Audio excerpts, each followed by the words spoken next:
est 21 juin, le monde entier célèbre la fête de la musique et pour la deuxième fois consécutive, cette fête de la musique se célèbre dans un contexte marqué par la crise sanitaire. Et pour cette édition 2021, la fête de la musique s'adapte à la situation sanitaire puisque quelques événements sont annoncés à travers le monde et particulièrement au Cameroun, ceci dans le strict respect des mesures barrières. Et dans le fauteuil de l'invité de la semaine de ce soir, nous recevons un faiseur de stars. Un homme toujours dans l'ombre, pourtant il a réalisé plusieurs disques d'artistes de renommée internationale aujourd'hui. L'invité de la semaine, Aubin Sandjo, il est artiste, musicien, pianiste, programmeur, il a plusieurs casquettes et pour célébrer dignement la fête de la musique, nous avons choisi de l'inviter ce soir pour vous. Aubin, bonsoir. Bonsoir Lille et merci de me faire l'honneur de cette invitation. C'est un plaisir de vous avoir comme invité de la semaine. C'est un honneur d'être présent à cette émission. Alors, quand on parle d'Aubin Sandjo, on voit la réalisation de plusieurs disques. Maman Guéa de Regretter Mémoire, Rue Kotor, Aladi Touré, Sergio Polo. Comment le petit garçon de Bépanda arrive à se positionner à ce niveau-là? C'est tout simple. Je crois que c'est la résultante d'un don que j'ai eu comme ça. C'est une grâce de Dieu parce que je ne peux pas dire que j'ai été forcément très bosseur. J'ai hérité d'un don et que j'ai eu tout simplement exploité. Je crois que c'est les réalités parce que dans ce contexte camerounais où on sait qu'il n'y a pas de structure véritable pour apprendre la musique, pour se former dans la musique, si on arrive à un certain niveau, ce niveau que j'ai eu l'honneur d'atteindre, le plaisir d'atteindre, je crois que je rends grâce à Dieu et aux efforts que j'ai eu à déployer de part et d'autre. Parlant d'efforts, justement, on sait que vous avez commencé, vous avez beaucoup joué étant tout petit dans les concerts scolaires et après dans les cabarets. Exactement, mon premier voyage à l'étranger, je suis élève.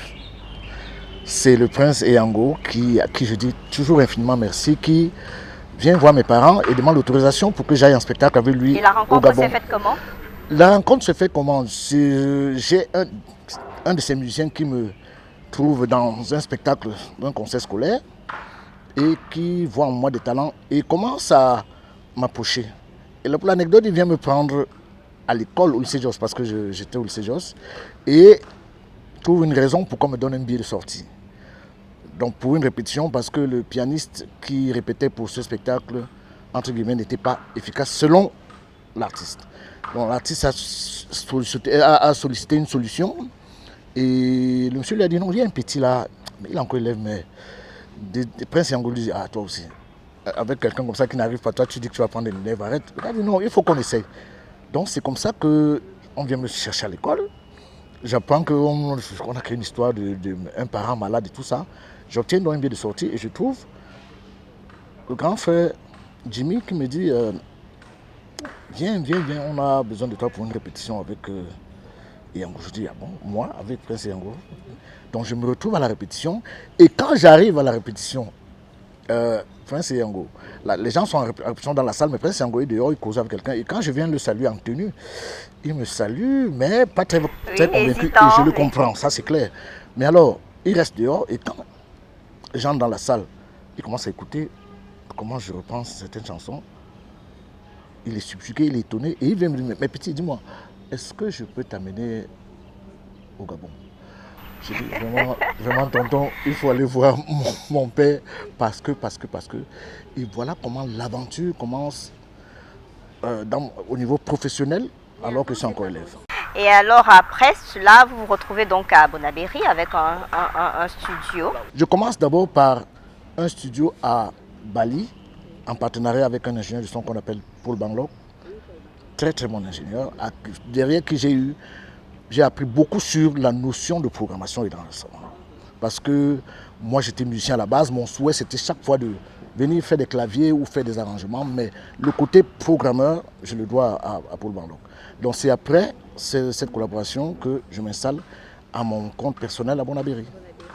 Et en même temps, vous étiez dans les cabarets, vous jouez dans les cabarets, mais comment est-ce qu'on gère la vie de cabaret? Quand on a une âme de musicien, c'est pas compliqué du tout. Je crois que les gens ont décelé en moi un certain talent et mon premier cabaret était un cabaret vraiment de luxe. Vraiment, j'ai eu cet honneur. Je n'ai pas voulu, dans ma jeunesse, jouer dans n'importe quel endroit. J'ai été Dans sollicité. les sous-quartiers. Oui, tout ça. honnêtement, j'ai refusé. J'avais mon orgueil personnel. J'avais confiance au talent que j'avais. Et mon premier cabaret, c'est à Bonanjo, appelé Il Canasta, détenu par un Italien à l'époque, où j'ai excellé sous la houlette d'un certain Arthur Manga. C'est le premier qui m'appelle pour un cabaret, qui me laisse un message quand il me trouve à la maison. Il dit: je veux que tu viennes jouer à tel endroit et je sais que tu peux. C'est-à-dire qu'il a eu confiance en mon talent. Et quand on joue dans un cabaret, on gagne sa vie parce qu'il faut rappeler que quand vous jouez dans ces cabarets-là, vous êtes un responsable de famille. Tout à fait. Moi, je rends grâce parce que j'ai toujours vécu de mon art. J'ai su valoriser mon talent. Je ne joue pas à n'importe quel prix. Sincèrement, je préfère ne pas travailler que de travailler pour des miettes. Donc, j'ai eu la chance d'avoir un talent et d'être vraiment sollicité. Mais comment est-ce que vous conciliez cabaret et vie familiale? Est-ce que l'épouse, les enfants à la maison comprennent cette casquette d'homme de culture qui doit passer toutes les nuits dans les cabarets à jouer, à accompagner les gens? Je pense que c'est un choix de vie. Et comme certains le pensent, on peut pas, il n'est pas question qu'on soit responsable ou bien joueur, musicien de cabaret ou de studio et ne pas avoir une vie familiale. Ça, c'est faux. Quand tu commences à avoir une vie familiale, les gens s'adaptent à la vie que tu mènes. Et au jour d'aujourd'hui, fort heureusement, je ne joue que 3 jours de cabaret. Avant, c'était 5 à 6. Moi, je joue que 3 jours de cabaret et j'ai le temps de m'occuper du reste. Mais justement, vous avez passé toute votre vie dans les cabarets, studios. On croyait un moment que c'était terminé avec Aubin dans ces cabarets-là, sauf que vous êtes revenu dans les cabarets où vous jouez maintenant 3 fois par semaine. Oui, j'avais choisi d'arrêter les cabarets et de me consacrer au studio et au spectacle. Mais je suis tombé sur un promoteur qui m'a présenté un projet de ouf. Un certain JJK qui m'a présenté un projet pour un cabaret. Et le projet était tellement clair et net. Et l'homme était tellement convaincant et pertinent dans sa volonté de faire quelque chose de sérieux. Un amoureux de la musique et de la musique camerounaise. J'ai accepté le projet et honnêtement, je ne suis dans aucun regret parce que c'est difficile de travailler avec un promoteur camerounais noir et qui, jusqu'à près de 5 ans, a toujours respecté jusqu'à la moindre lettre ses engagements. Mais est-ce que vous avez encore le temps de gérer vos studios, de réaliser les disques, d'accompagner ces artistes de renom-là? L'accompagnement des artistes de moins en moins, mais les studios toujours. Le studio, la création, c'est tout moi. Moi, c'est la création plus que toute autre chose. Mais il y a quelque chose de surprenant, Aubin. Vous avez plusieurs casquettes, sauf que vous êtes toujours dans l'ombre. C'est-à-dire que c'est difficile de vous voir au devant de la scène. Pourtant, quand il y a les spectacles, on vous voit reprendre en chœur pratiquement toutes les chansons. Pourquoi ce choix de rester en retrait? Bon, rester en retrait, c'est parce que je crois que le coach d'une équipe ne va pas choisir aussi de se mettre au terrain pour jouer avec talents. Oui, mais justement, dans ces talents, je continue à exercer. C'est-à-dire que je suis... Vous avez sorti par exemple un disque aussi, parce que vous chantez magnifiquement bien. Pour les personnes, les téléspectateurs qui nous regardent, savent, pour ceux qui ont assisté au spectacle des artistes, oui, ici on vous a vu bien. Peut-être à la longue je le ferai, mais ce n'est pas... vous savez, le but n'est pas toujours quand tu fais la musique de sortir un disque. Il y en a qui n'est-ce pas, ne sont que dans l'ombre et qui vivent de leur art et jusqu'à ce que... Ça ne vous dérange pas, Aubin? Mais aucunement pas. Parce qu'aujourd'hui, vous avez touché des artistes qui sont vraiment connus à travers le monde entier. Ah, mais c'est tout à mon honneur, je suis content de ça. Mais vous restez en backstage, ça oui, vous mais dérange ça c'est pas? Backstage de manière officielle, mais je veux dire que j'ai le plaisir que mon talent soit reconnu à l'échelle internationale. Alors, Aubin, aujourd'hui, on a parlé de plus de 30 ans, voire plus, de studios, de concerts, de programmation, de voyages, un parcours véritablement atypique. Que vous restait-il aujourd'hui comme challenge?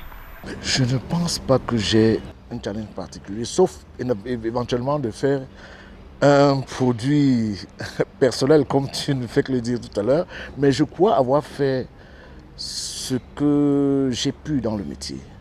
Je crois avoir fait ce que j'ai pu dans le métier. J'ai eu à travailler avec les plus grands artistes dans les enregistrements, j'ai eu à travailler en spectacle avec les plus grands artistes. J'ai eu l'honneur de diriger plus d'un cabaret en directeur artistique. Je crois que j'ai quand même eu à faire le tour de la question. Et comme on le dit, pour la plupart, il faut s'extérioriser ou alors pour être à l'étranger pour pouvoir réaliser certaines choses. J'ai l'honneur de faire tout ça ayant choisi de rester au Cameroun. C'est pas évident, mais je rends grâce à Dieu pour ça. Mais est-ce que dans le contexte camerounais aujourd'hui, quand on regarde la vie des artistes, tous ceux qui interviennent dans le secteur musical camerounais, est-ce que vous êtes suffisamment reconnu à votre juste valeur? Est-ce qu'il n'y a pas des moments de regret pour une personne que vous êtes? Je crois que le seul pic que j'ai, c'est le fait de ne pas avoir cette reconnaissance des pouvoirs publics. Je vois distribuer des médailles ça et là, mais moi, je n'ai pas besoin, comme j'ai dit à quelqu'un, de demander, mais gars, comment ça se fait-il que j'ai dit non? Je ne vais pas demander. Il y en a qui demandent à être décorés, à être reconnus. Moi, je ne veux pas. Je veux être reconnu parce qu'on a reconnu et qu'on m'appelle, mais que de demander. Mais je dis, c'est comment depuis là que je fais, Mais vous êtes au sein de la structure en charge des droits. Oui, des droits voisins, droits d'auteur. Est-ce qu'à ce niveau-là, vous n'en avez pas parlé au moins pour qu'on comprenne que Aubin mérite quand même une reconnaissance au regard du travail fait? J'aimerais dire quelque chose. La SCDV, la Société des droits voisins du droit d'auteur, n'a pas de compétences pour pouvoir intervenir sur quoi que ce soit. C'est une structure en charge des droits d'auteur. Oui, mais les propositions sont faites, mais pas là. Je suis à qui, puisque je suis membre du conseil d'administration, à moi-même. Il y a le ministère des Arts et de la Culture. Mais bien entendu, je dis bien que je n'ai pas à demander. Parce qu'il faut rester et qu'on reconnaisse ton travail et qu'on t'appelle pour te dire tu mérites une récompense. Et en attendant cette récompense-là, vous continuez votre travail, vous l'avez dit. Vous faites partie de ceux qui fabriquent aujourd'hui des styles musicaux, cadences, influencent également les rythmes en donnant ou pas de la vitesse à l'orchestration. On est curieux de savoir comment se fabrique un tube. Ou alors une chanson. Il y a plusieurs façons. Tu as un artiste qui vient et en fait un enregistrement, soit avec une guitare, soit avec un piano, une voix. Il y en a qui viennent avec une maquette faite dans un studio de fortune. Et il y en a qui viennent tout simplement avec leur chant. Tu peux venir, Lille, tu te mets à chanter, je suis en studio. Et à partir de ton chant, je construis la musique. C'est-à-dire j'écoute les mélodies de ton chant, je construis la musique. Maintenant, les arrangements, c'est quoi? C'est dire non, ici il faut un silence, ici tu dois attendre qu'il y ait un peu de musique, ici chante plutôt comme ça, j'ai besoin qu'il y ait un duo par là, j'ai besoin ici, il faut harmoniquement que je fasse tel effort. Bref, c'est vraiment comme l'architecture. Quelqu'un qui vient et demande à un architecte, je veux une maison de 3 chambres, le salon. Mais est-ce que vous avez déjà dit à un artiste que vous chantez faux et que vous ne pouvez pas coller votre image à cela? Je lui dis à quelqu'un, vous chantez faux, c'est pas poli. Je dis plutôt, tu ne chantes pas juste et tu gagnerais à faire un effort de t'améliorer. Mais je vais dire une chose. La donne aujourd'hui a transformé la musique en autre chose. Chanter faux, malheureusement, n'est plus un problème au succès. Pas à la bonne musique, mais au succès. Il y en a plein qui ont chanté faux, mais qui ont fait le buzz, pas un tube. Parce qu'il y a une différence entre faire un tube, une musique, et faire un buzz. Maintenant, quel est l'objectif de celui qui vient en studio? Faire une carrière dans la musique ou alors faire un buzz? Il y en a beaucoup qui font des buzz et sortent une chanson qui est appréciée par le public à cause de ce qu'il dit, pas à cause de la façon dont il le dit et de la façon dont il chante, et faire un succès. Vous qui avez suffisamment d'expérience, quand vous écoutez les musiques actuelles, qu'est-ce que vous vous dites? Vous avez mal ou bien vous avez des regrets ou alors vous êtes satisfait plutôt de cette coloration-là qu'on a? Honnêtement, je n'ai pas mal. Contrairement à ce que certains diront, dans la musique actuelle qui est à dominance urbaine, il y en a qui font bien. Il y en a qui font bien, comme à l'époque, dans le Makossa, il y en a qui faisaient moins bien.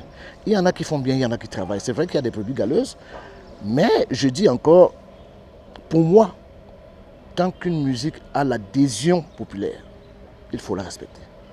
Même s'il chante mal, il a su transmettre un message à sa façon. C'est un problème de programmation, d'arrangement, ça va. Quoi. Mais le truc, c'est quoi? Pourquoi est-ce que ça marche?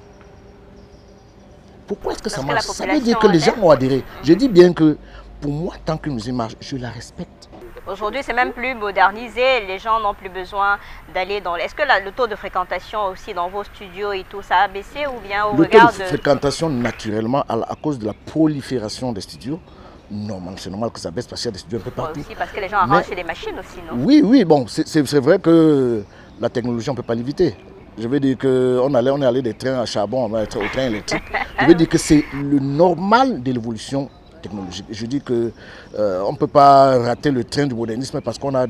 Est-ce que ça vous a amené, vous, au bain, à vous réinventer dans les studios? On est obligé de se réinventer.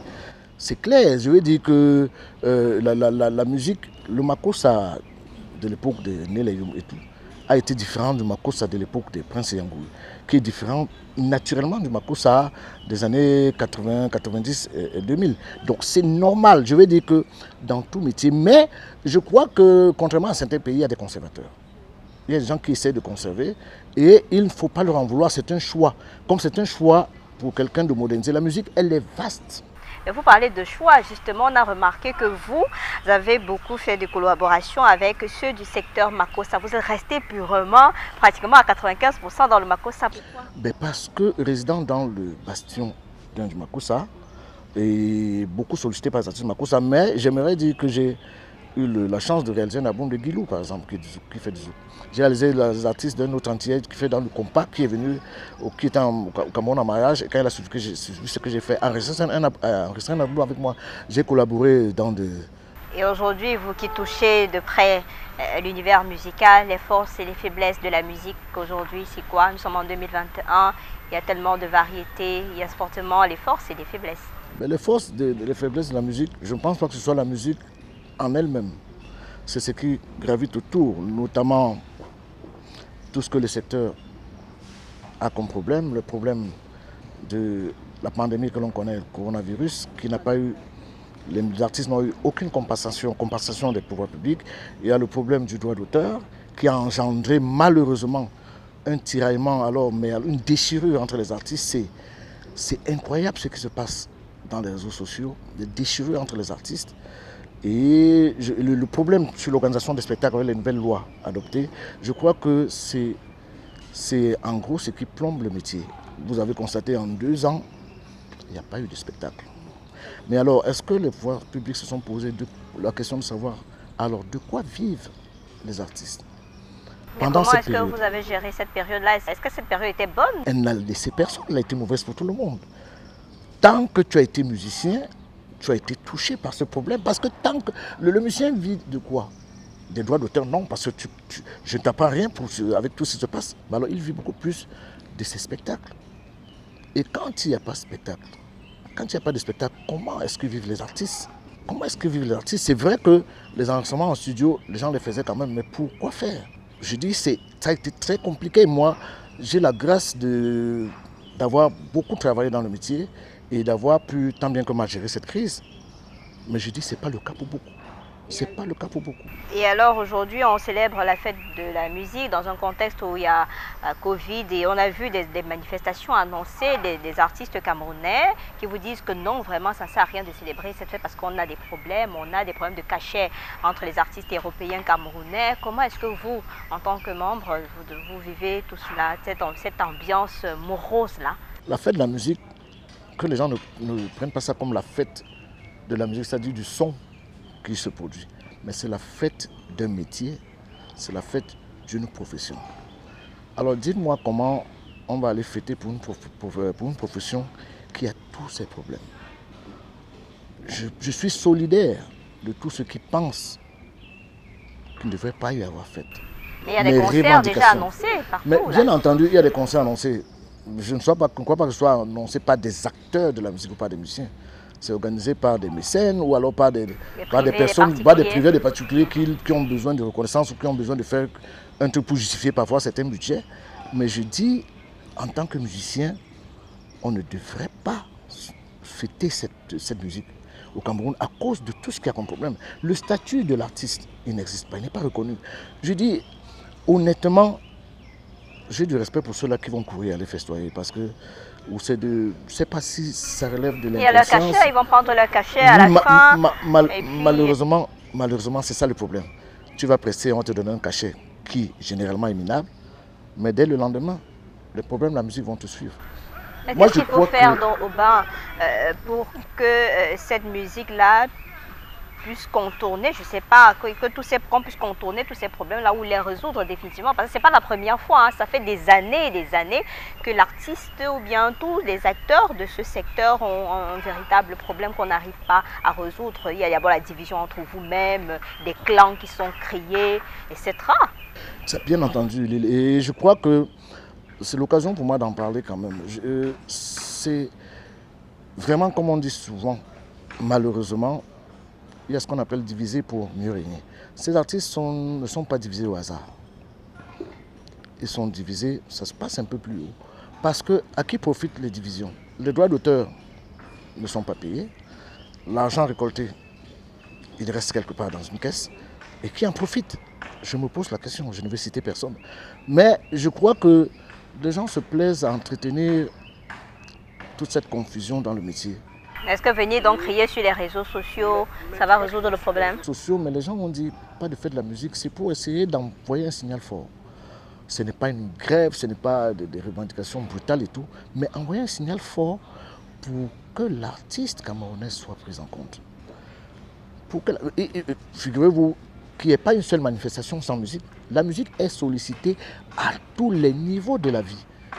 Mais pourquoi celui-là qui est ce créateur de cette rue de l'esprit doit autant souffrir? Je dis, quand le droit d'auteur est plombé, encore que même quand il y a les droits, combien est-ce que les gens... Qu'est-ce que les gens paient? On a vu des gens percevoir 10 000, 15 000, bien 000, entendu. 41 000. Et parfois après 3 mois, après 6 mois. Je veux dire que... Mais maintenant, cette principale source de revenus qu'est le spectacle, quand c'est plombé comme ça à cause du coronavirus, à cause de cette loi qu'on est en train de sortir, je veux dire, imaginez un peu dans quel état. C'est comme ça que les chanteurs maintenant, c'est l'inauguration d'une cave à vin, c'est l'inauguration d'un snack qu'on sollicite des artistes. Et tu comprendras avec moi que dans un snack, je ne sais pas moi, de 100 places, quand on invite un artiste, qu'est-ce qu'on lui donne comme cachet? De quoi peut-être reprendre le champagne ou bien une bouteille de vin dans la même salle et puis c'est terminé. Bien évidemment. Donc je sais, honnêtement, ce métier d'artiste musicien est très, très, très en mal. Vraiment, j'espère que cette tribune qui m'a offerte me permettra de dire au pouvoir public de prendre en compte. Je prends un exemple. J'ai eu le plaisir d'être au Kenya avec Sam Fantoma. L'île, je t'assure, l'accueil et l'aura et la popularité qu'il a dans ce pays, j'étais complètement dépassé. Je dis, c'est incroyable que cette reconnaissance... Ça, mais au moins que l'on vive de son métier. Je suis d'accord. Et encore, même qu'on dit qu'on n'est jamais un prophète ce soir, je ne pense pas. Il y a des gens comme Jean-Jacques Goldman en France, il est vénéré. Il est vénéré pour l'œuvre qu'il a faite. C'est le Cameroun, ça a sa particularité et son originalité. Ah, bien entendu, son originalité, sa particularité, c'est de marginaliser un métier. Je ne pense pas. Je ne pense pas. Il est temps que l'on donne à la musique et aux musiciens vraiment le lettre de noblesse pour que l'artiste effectivement vive de son art. Parce que c'est ce que Dieu nous a donné comme métier. Par exemple, on a besoin d'en vivre. Pour dormir, moi, par exemple, il me faut la musique. Hein, Bien entendu, c'est clair, la musique à tout niveau. C'est vraiment l'œuvre de l'esprit qu'il faut respecter en attendant donc finalement de trouver une solution à toute cette problématique-là autour de la gestion de la musique ou des acteurs de la musique au Cameroun. Vous avez un instrument de prédilection qui est le piano. Est-ce que vous jouez à autre chose? Oui, mon instrument de prédilection c'est le piano, mais il m'arrive de jouer à la basse. Déjà qu'au cabaret où je travaille, il m'est arrivé toutes des soirées entières de jouer à la basse. C'est un instrument que j'aime beaucoup et que je joue aussi. Bon, un peu la batterie, c'est la guitare rythmique et solo qui m'ont fait problème. Puisqu'on est déjà à la fin de cette émission, malheureusement il n'y a pas cet équipement-là. On va permettre aux téléspectateurs d'avoir l'exclusivité de votre voix. C'est vrai que ceux qui partent dans les spectacles, les concerts ont eu la chance d'écouter votre voix. Donc on ne saurait sortir d'ici sans que vous ne poussiez une petite chansonnette. Tu m'aurais demandé de faire non, je ne voudrais pas. Une mélodie de piano. Non, je ne voudrais justement pas. Là, on est habitué au bain, déjà avec le piano et tout, mais là, aujourd'hui, on a besoin de l'artiste, musicien, chanteur. Mais l'artiste, musicien, chanteur... Il y a les chœurs, il y a plusieurs chansons des chœurs que vous reprenez souvent, juste un bout, vous allez regarder votre caméra et puis vous allez pousser une chansonnette. On ne saurait finir une émission consacrée à la musique sans écouter votre voix. Il y a des moments où, bébé, j'ai envie de te dire que je t'aime, hein, pour exprimer mon amour. Il y a des moments où, chérie, j'ai envie de te dire que je t'aime, tout simplement pour t'exprimer mon amour. L'île ne danse pas parce que c'en est terminé là. C'est une chanson de Sergio Polo que j'ai eu le plaisir d'accompagner. de programmer. Justement, il a eu de très très bons témoignages à votre endroit. Il vous considère d'ailleurs comme un surdoué. Je lui dis merci. Et moi, je le considère aussi comme un hyper talentueux, vraiment sans égard. Parce que ça, c'est un des rares artistes qui, pour produire son album, jusqu'aux maquettes, travaille comme un produit fini. Il y met vraiment du sien et préfère travailler chaque fois avec ce qu'il y a de meilleur pour produire ce qu'il produit. Et son succès qui va à la longue ne m'étonne pas. Question bonus pour sortir, est-ce que vous avez collaboré avec le Papa Manou? Papa Manou, simplement en spectacle, j'ai eu l'honneur et le plaisir de travailler avec ce personnage hors du commun, de regretter mémoire. Honnêtement, je n'ai pas de mots pour décrire la grandeur d'esprit de Papa Manou. Je n'ai pas de mots pour le décrire. C'est un monsieur exceptionnel. En tout cas, il sera célébré pendant toute cette période consacrée à la fête de la musique à l'Institut français du Cameroun, où plusieurs artistes vont célébrer donc Papa Manou, donc de regretter mémoire. On continue de célébrer ce grand homme qui... on reparle de lui, vous comprenez l'émotion quand on parle de Manu Dibango. Un dernier mot donc pour terminer, un message aux artistes, à votre corporation, terminer en quelques mots. Ce que je dirais à tous mes compères, à tous mes frères, artistes et musiciens, c'est de faire un effort, de se rassembler pour que les revendications pèsent mieux. En rang dispersé comme ça, avec tous ces clivages, avec toute cette mésentente, avec toute cette confusion, il est difficile que la corporation puisse parler d'une seule voix. Et j'aimerais dire à tous ceux qui bavardent beaucoup dans les réseaux sociaux, honnêtement, de se taire et de se remettre résolument au travail. Parce qu'il y en a beaucoup qui ne travaillent plus, bavardent beaucoup dans les réseaux sociaux et attendent les copecs du droit d'auteur. Ce n'est pas ça le musicien. Je tiens alors à envoyer ce message. Aubin, merci d'avoir accepté notre invitation. Merci de m'avoir d'avoir invité. abandonné votre piano et autres instruments, votre cabaret, pour célébrer la fête de la musique sur les antennes de Canal 2 International. Ce fut un plaisir. Merci de m'avoir invité. On espère qu'on sera là pour vivre avec vous dans votre cabaret cette belle célébration, en espérant aussi que les problèmes que vous avez posés au cours de ce programme puisse être compris par les pouvoirs publics. Mesdames, Messieurs, c'était l'invité de la semaine sur Canal 2 International. J'aurai le plaisir d'être des vôtres la semaine prochaine avec un autre invité, certainement. Mais en attendant, Mesdames, Messieurs, bonne fête de la musique à tous. Bonsoir.